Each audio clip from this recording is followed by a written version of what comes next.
Hey, Warrior Saints, Father Chris here, and welcome to Monday morning's edition of our Crucifixional live stream. Glad to have you all in with us. Let's start with prayer, and then let's get after it. In the name of the Father, and of the Son, and of the Holy Spirit, one God, amen.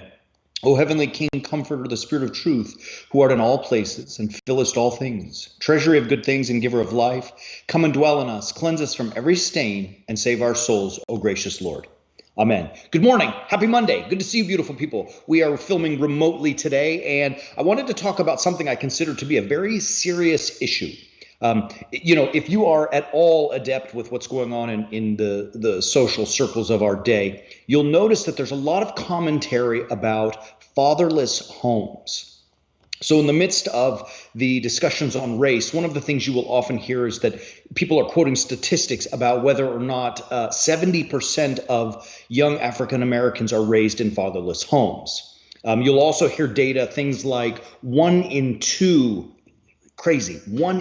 almost half of all marriages in the United States end in divorce.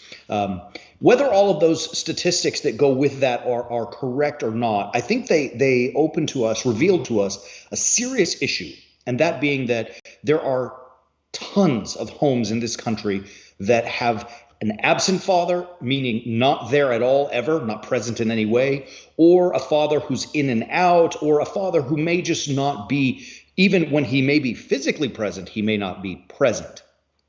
I'm not really as interested in the exact statistics to accuse one group or the other, except to say this is a real challenge, a real problem, because it has such negative and powerful impact on our children, and they are our future. I believe that the children are the future, and if we don't raise them right, and we don't do the things that we have to do to help them and raise them, what kind of legacy are we going to leave to the world behind us? I want to read just a couple of statistics for you, things that they're frightening to say the least. And again, so let me quickly preface with this. There is Benjamin Disraeli gave this beautiful, he's credited with this beautiful quote. How many lies are there? And he said, well, there are 3 kinds of lies. There are lies, there are damned lies, and there are statistics. And so I think his point is something that we all recognize, that statistics can be easily manipulated to say exactly what you want based on how you frame the question or which portion of the data you explore. All of that kind of stuff is there. But listen to these statistics, even if they are not mathematically accurate or in some way manipulated, which I'm sure all statistics are, you will start to get a sense that, wow, father absence is a real concern. It's something that we need to really keep our eyes on. So listen to some of these things. Now, these are all this data that I'm getting is from, well, it's from all over the place, but the majority of it is from the U.S. Census Bureau. So listen to this one. According to the Annie E. Casey Foundation website, which is National Kids Count, approximately 35% of children live in a single-parent home in 2016. And as many as 25% of those children in the U.S. live in households with a mother alone. So in 2016, according to this survey, 1 in 4 kids had no father. They did note that additionally, this one's interesting, that father-only households comprised 8%. So, there were certainly more than double, triple even, of children who lived alone with their mother than children who lived alone with their father. In the same year, the U.S. Census Bureau reported that that families with women-only households tended to be more likely to live below the poverty line. They increased that in 2016, the U.S. Census Bureau, to 28%. The American Academy of Pediatrics notes that 1 in 5 children in the United States fall into the category of poor or near poor. Fatherless children, so children who do not have fathers in home, from an article or an article written by the U.S. Department of Justice, and the title of this article was, "What Can the Federal Government Do to Decrease Crime and Revitalize Communities?" The U.S. Department of Justice threw the following statistics to us. For those in fatherless homes, 63% of all youth suicides are in that demographic. Like, so what it's saying is that 63% of all suicides from young people, 63% are children who take their lives in fatherless homes. 90% of all runaways and homeless children come from fatherless homes. 85% of all children that exhibit behavioral disorders are in fatherless homes. 71% of all high school dropouts, fatherless homes. Juvenile detention rates, meaning, jail, 70% of all juvenile in-state operated institutions. 75% of adolescent patients in substance abuse centers, fatherless homes. 75% of rapists motivated by displaced anger, fatherless homes. It's like I said, I mean, whether or not those statistics are, to a plus or minus degree of 1 or less is immaterial. They're clear. They're telling us a story, right? I mean, they're telling us that fathers in the homes are very important. Children from low income listen to this one. Children from low income two-parent families outperform students academically from high income single parent homes. Did you hear that? Children from low income homes that have two parents academically outperform high income single parent homes. That one struck me. The incarcerations are up. Incarceration rates are up. Drug use is up, as we saw. And it became clear to me, and I started thinking about it. It's like, obviously fathers are important, but I'm starting to recognize that, wow, they're really important. Let me say this.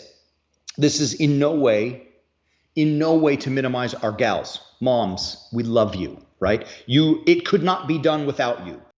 There is a reason that God designed parenting with moms and dads the way that he did. The things that moms do, they're ferocious. Look, I was raised in a single parent home. My father was killed by a drunk driver when I was 7. And my mother raised my sister and I by herself. So, I mean, you are not going to hear me ever speak disparaging about our moms. And I watch my bride, the way she raises my daughters, unbelievable. Like, there are things that just the dudes can't do. We just can't. And I don't know that we're really like offended or upset or hurt by that. It's a truism. So we love the moms. But it is to say that of equal import are the dads or the fathers, and their absence it's stunning, and you can see it in the data. So it's not even like Father Chris feels this way. It's stunning in the data, right? With all of those numbers that we just heard. And God considered fathers to be important. I mean, like, it's something that he talked about, because like he expected. It's fascinating because we're dealing with a series on leadership right now. We're talking about how to lead, how to be crucifixional leaders on the way of the warrior saint. I mean, that's what our focus is right now for our subscribers. And really, it might even be fair to say, if you want to be a crucifixional father, you first have to be a crucifixional leader, because the goal is to lead your family. That's why we keep saying, when we talk about leadership, I don't mean that you have to lead and be the CEO of a multi-billion-dollar corporation with hundreds of thousands of employees. You start by leading your home, right? And so fathers, come on, boys, come on, men. You got to lead that home. I mean, you got to be a leader at home. Perhaps why it's so important. So God has a lot to say about fathers, and I'm just going to fire a bunch of verses at you, Greg. Good luck, baby. See if you can keep up. But we're going to start with listen to them as I read them, and then we'll have a quick conversation, and maybe we'll set some tasks for going forward. Psalm 103 tells us, a father shows compassion to his children, so the Lord shows compassion to those who fear him. You hear in Ephesians 6, fathers, do not provoke your children to anger, but bring them up in the discipline and the instruction of the Lord. Like, that's rock star material right there. Like, don't provoke them to anger. Don't be a jerk, but bring them up in the discipline and the instruction of the Lord. Colossians 3 says something very similar. Fathers, do not provoke your children, lest they become discouraged. Proverbs 3, my son, do not despise the Lord's discipline or be weary of his reproof. In other words, don't be afraid if God chastens and corrects you. For the Lord reproves him whom he loves, just as a father the son in whom he delights. Like, You know, this is an interesting one. Like, fathers and mothers are certainly different, and they teach and they love and they hug and they play and they discipline differently. My wife, I mean, don't mess with her, right? She's strong and fierce, and my daughters know not to mess with her. But there's something very different about when I get involved than when their mother does, right? And it may be even the depth of my voice, the deepness, you know, and the power with which it comes, and the infrequency with which it comes that says, whoa, the old man is for real. And it's not to say that my bride isn't for real. They know, you know, how far they can push her and when to stop. But like, the idea is that it's a very different type of discipline. And I discipline my girls not to be a jerk. I'm working hard, man. I'm writing books and teaching every day and running a parish and working on Warrior Saints. And I don't have time to stroke my ego to bash little girl for 15 and 13-year-old girls around. Who has time for that? I teach and discipline them because I love them, not to be a jerk to assuage my own ego. It's that a father disciplines his child because he loves them, right? And so we don't want to despise that. You hear also, this is probably the most famous of all of them from Proverbs 22, train up a child in the way he should go, and when he's old, he will not depart from it. And so, like, it's really hard for people to be saying, I wish my kid was, I wish my daughter behaved like, or my son behaved like, if you don't teach that to them. How would you expect them to know that? Like, you say it in business. This is an interesting one too. So like in business, one of the things we talk about as a leader is that if you expect something from your employees or your staff or your coworkers, you have to clearly delineate all of it set out the goals, the expectations, and the plan for them. I mean, you have to lay it out for them, because why would you expect them to know what you expect from them if you don't tell them? And likewise, we should be the same with our children, although we tend to ignore that, right? I mean, many of us, you know, tend to ignore. Why would you not teach your children what you expect from them and then hold them accountable to that? I mean, it seems self-evident to me that if we want to be successful in business, we have to do those things. Why would we not want to be successful in raising our children the same way? Because if we train them and teach them, they won't leave that teaching when they become old. An interesting note, very quick, Greg, you and I talked about this one. You know, we were talking about Ellie, his beautiful little girl who she's a sweet little angel. I'll tell you, she's precious. But as we were talking about it, he said, like, we have to teach her everything, and how to sleep, how to eat, and all this stuff. And I said, you know, it's fascinating that you say that, because I remember when my girls were born and I was, they didn't understand what the word no meant, right? Like, you and I understand no, but because somebody taught us. Like, it dawned on me, like, that's my job to teach them no. And I'm not interested in the word no. I prefer more often the word yes. But the idea was they didn't understand that concept. It had to be taught. And so, as the proverbist tells us in chapter 22, you better teach your children the way you want and the way that the child should go, so that when they're old, they're in that path. It's up to us to teach that. Let's end here. How about, Greg? I don't know if you got Malachi. Let's throw Malachi 4 up there. No, we'll go 2 more. This one and 1 more. And he will turn the hearts of fathers, meaning God. He will turn the hearts of fathers to their children and the hearts of children to their fathers. In God, focused on the Lord, sons and fathers and daughters. It's beautiful. I mean, you can see it. Lastly, this one I love too, Proverbs 23. The father of the righteous will greatly rejoice. He who fathers a wise son will be glad in him. So the proverbist is also telling us, you know, teach that child so that he or she may be that way when they are old, but also recognize that you, the teacher, the father of this child, will reap that great benefit, that great joy of seeing a beautiful child. I can tell you, it's real.